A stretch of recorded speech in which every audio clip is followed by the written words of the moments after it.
زما وطنه دلالونو خزانه زما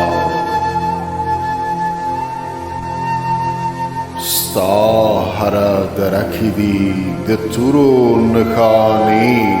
زما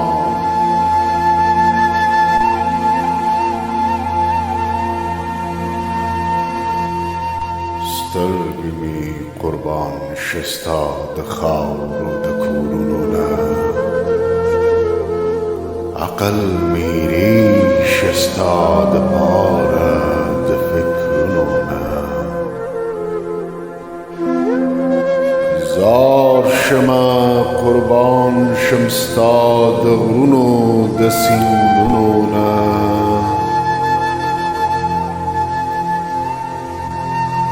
زیم ستا د خاورو ته زما د مینې جوړې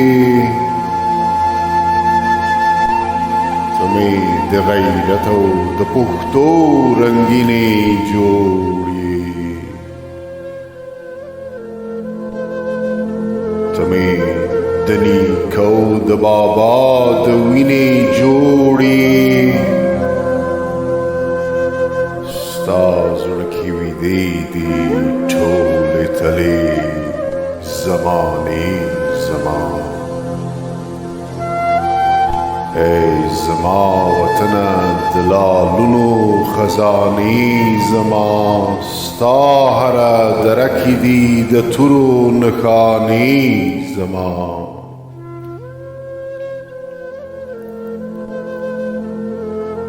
ستا عزت چې نه وي زه به نوم او عزت څه کم ستا عزت چې نه وي زه به نوم او عزت څه کړم ته چې خوار و زار وې زه به خوب و راحت څه کړم ستا سر چې وي ټیټ نو زه به شان و شوکت څه کړم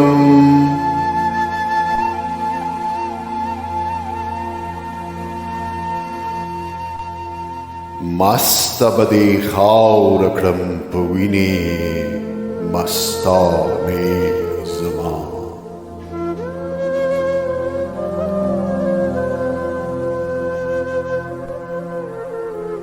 یا به دې زه سیال کړمه وطنه د جهان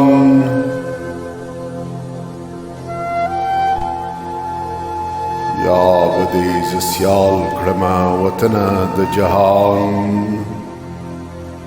یا به ستا په پښو کې تورې خاورې کړم خپل ځان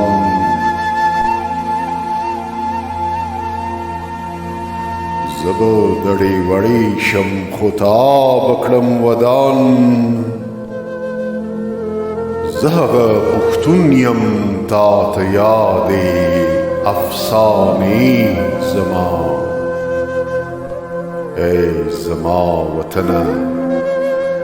د لالونو خزانې زما ستا هره دره کې دي د تورو نښانې زما